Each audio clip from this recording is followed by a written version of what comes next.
Bismillahirrahmanirrahim.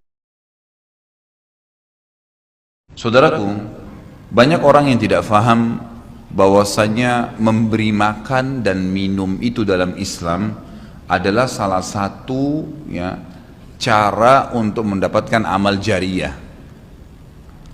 Jadi banyak orang memikirkan amal jariyah itu hanya membangun bangunan, hanya membagikan Al-Quran sehingga dihafal. Intinya fisikal, bentuk materi saja atau material ya. Lebih ke masjid, lebih ke bangunan, lebih ke jalan, lebih ke sumur gitu kan. Padahal sebenarnya ada hal-hal lain yang bisa menjadi penyebab amal jariyah. Di antaranya makanan dan minuman. Jadi hadis Nabi SAW yang sahih riwayat Imam Ahmad, ini rahasianya di hadis ini. Kata Nabi SAW, ma wudi'a ta'amun illa wada'allahu fihi barakah. Tidak ada makanan atau minuman yang dihidangkan untuk orang lain kecuali Allah, atau dihidangkan buat diri sendiri juga masuk sebenarnya, kecuali Allah jadikan bagian dari makanan dan minuman itu berkah. Maksudnya berkah apa? Kata para ulama, dia akan berada di tubuh orang yang mengkonsumsinya selama dia masih hidup.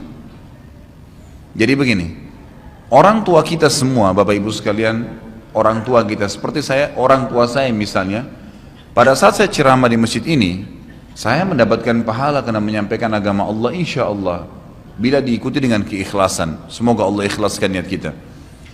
Orang tua saya panen pahala saya. Kenapa Bapak Ibu sekalian? Karena saya tumbuh dari ASI ibu saya, dan saya tumbuh dari nafkah ayah saya.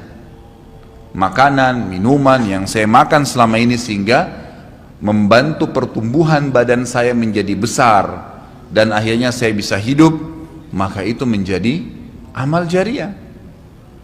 Makanya dalam hadis riwayat Imam Muslim, seorang sahabat bertanya, ya Rasulullah, ayyul islami khair?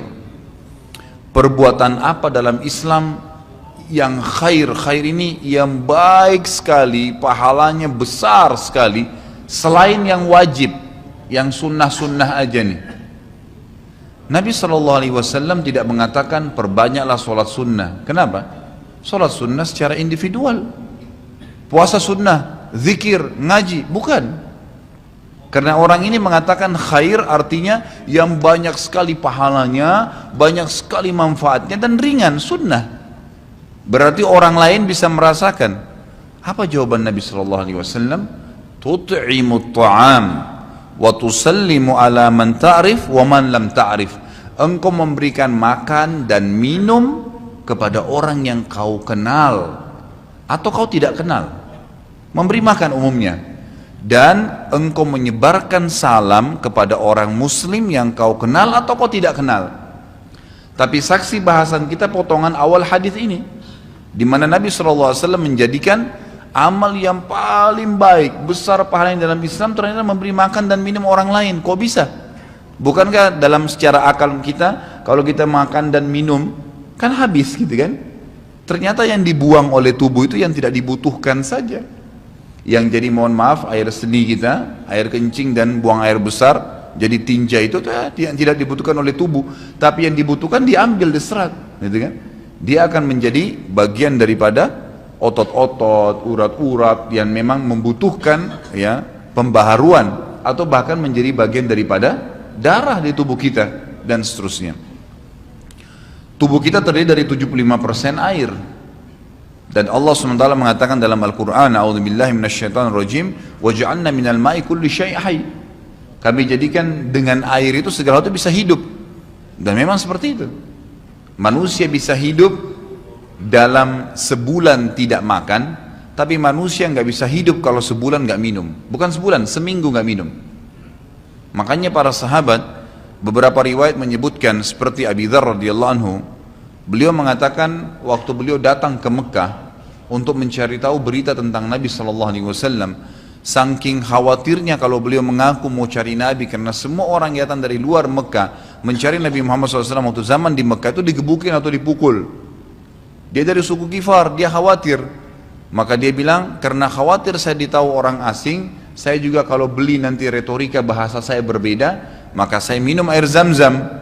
Dan selama beberapa hari dia tinggal di Mekah itu 2 minggu cari Nabi SAW, 2 minggu minum Zam-Zam, nggak makan apa-apa. Dan bisa, gitu kan, minum air. Beberapa sahabat juga dalam riwayat Bukhari menjelaskan, mereka pernah tinggal di Mekah selama sebulan tidak minum kecuali air Zam-Zam. Bisa hidup. Apalagi memang Zam-Zam punya kelebihan. Ya. Zam-Zam itu kata Nabi SAW adalah makanan dan minuman yang menyehatkan dan mengenyangkan. Tapi intinya air, gitu kan, intinya air. Fungsi air banyak sekali, kan gitu. Tadi kalau kita masuk makanan dan minuman dulu, memberikan makan dan minum dalam Islam ini sangat besar pahalanya, sebagaimana saya jelaskan dan termasuk amal jariah. Di dalam Islam ada beberapa kegiatan yang kita disuruh untuk memberikan makan dan minum orang, seperti misalnya membuka puasakan orang lain dengan minum dan makan, dan dijanjikan pahala yang besar. Man fattara sha'iman kana lahu mithlu ajri sha'imin min ghairi an yanqus min ajri sha'imin syai'a. Siapa yang membuka puasakan orang lain, maka dia akan dapat pahala orang itu tanpa dikurangi sedikit pun dari pahala orang yang buka puasa tadi. Dan Umar bin Khattab radhiyallahu anhu pernah memanen pahalanya 1 kota Madinah di zaman khilafah beliau dengan air. Jadi zaman khilafah beliau di akhir hidupnya, atau maaf, di akhir khilafahnya beliau sempat di akhir Ramadan juga, bukan di akhir khilafah, mohon maaf, di akhir Ramadan, dia salah 1 tahun khilafahnya beliau sempat ingin membuka puasakan orang, sudah mau habis Ramadan, ingin dapat pahala. Waktu itu beliau jadi khalifah, jadi raja, diiklankanlah di Madinah. Ya, dia bilang pada pembantunya, gulamnya, tolong iklankan kalau saya akan buka puasakan orang. Ingin cari pahala, orang semua diiklanin. Amir Mu'minin bin Khattab mengundang buka puasa. Orang-orang pada berbondong-bondong datang. Yang undang siapa? Raja. Yang orang bayangkan ini akan ada kambing bakar, yang akan ada ini, akan ada itu, macam-macam. Raja yang undang, gitu kan. Ternyata Bapak Ibu sekalian, waktu sudah ngumpul semua jemaahnya, masyarakat depan Umar menyuruh membagikan gelas-gelas yang zaman itu memang terbuat dari tanah liat. Kemudian dibagikan satu-satu dan disuruh antri di sumur, gitu kan. Karena memang mereka minumnya di sumur waktu itu, tidak ada sumber air yang lain, gitu kan. Mereka antri di sumur, lalu mereka ambil isi air masing-masing di sumur itu, antri kemudian sambil duduk. Setiap kali seseorang di antara mereka dituangkan air di gelasnya, mereka berkata, mungkin sebentar keluar kurmahnya, makanannya dan seterusnya. Begitu terdengar azan, kata Umar kepada pembantunya, sampaikan kepada seluruh muslimin, silakan berbuka puasa dengan air yang ada di tangan mereka. Maka dia pun mengatakan, silakan buka puasa, dan selesai segelas air ini, maka selesai buka puasanya Amir Mu'minin, gitu. Orang akhirnya bubar, tapi pada saat itu orang faham Umar bin Khattab ingin mencari pahala orang, gitu kan, ingin mencari pahala saja. Dan ini sudah saya tekankan, kalau menjelang Ramadan, Anda juga bisa ikuti pengajian saya di YouTube, ada judulnya Dahsyatnya Ramadan.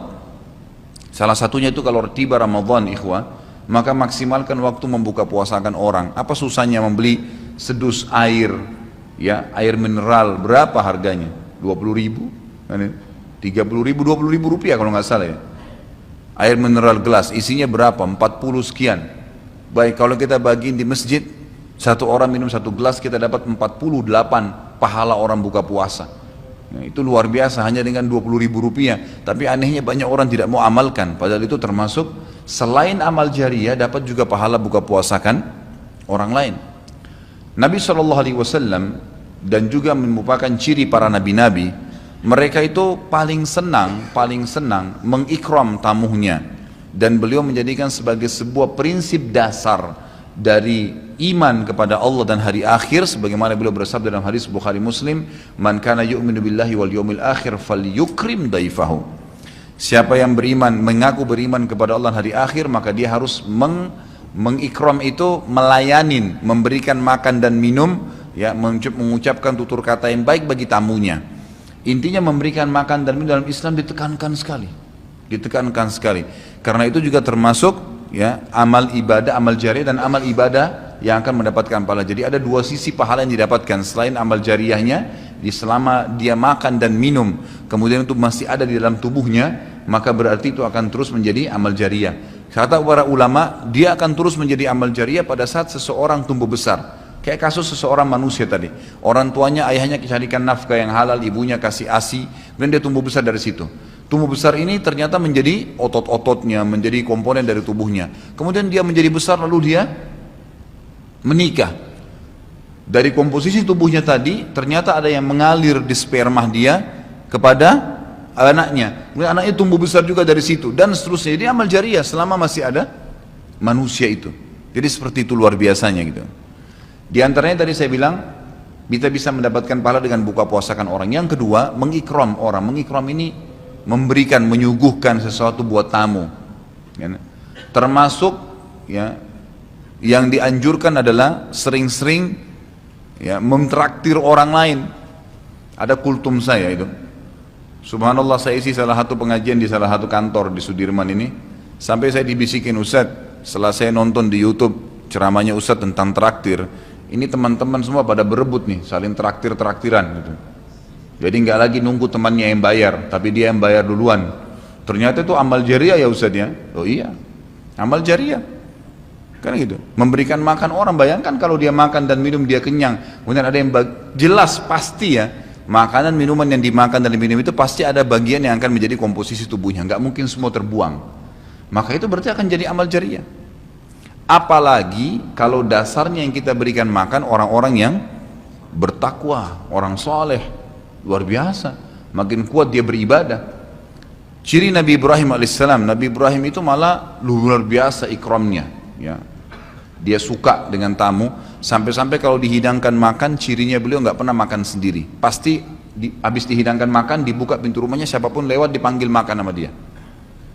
Syekh bin Baz hafizahullah rahimahullah, beliau sudah meninggal.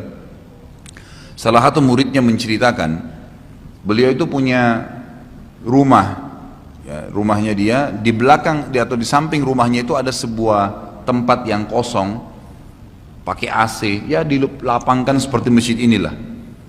Setiap hari beliau menyiapkan makan siang dan makan malam untuk 600 orang. Setiap hari.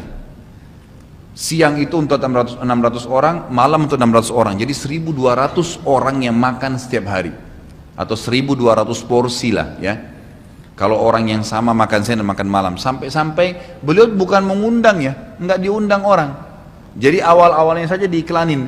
Jadi kalau sudah tiba waktu makan siang, yang lagi nyapu jalanan mampir, yang lagi lewat mampir, yang muridnya mampir, yang kerabatnya mampir, pokoknya mampir 600 orang. Siang malam, tiap hari sampai belum meninggal. Itu bagaimana mereka mengikramnya. Kadang-kadang kita subhanallah, makanan kita taruh di kulkas sampai rusak, nggak mau dibagi kepada orang. Pelitnya luar biasa. Kalau buahnya lagi berbuah dibungkus, nggak mau dibagi ke orang lain. Padahal sebenarnya rahasia untuk menambah berkah sesuatu benda, rezeki kita, itu diinfakkan dulu.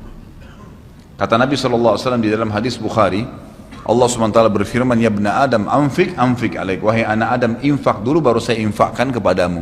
Artinya baru saya berikan, bukakan rezeki itu. Kita kalau mau otomatis ya, spontan, begitu dapat makanan, ada makanan terus langsung dibagi. Dibagi langsung pada saat itu. Nih, bagi sama teman misalnya, atau kita porsinya sebagian, atau kita beli bungkus yang lain. Ini saya beli satu bungkus makanan 10.000. Beli satu bungkus yang lain khusus kasih fakir miskin. Sebagai tanda syukur terhadap makanan tadi itu.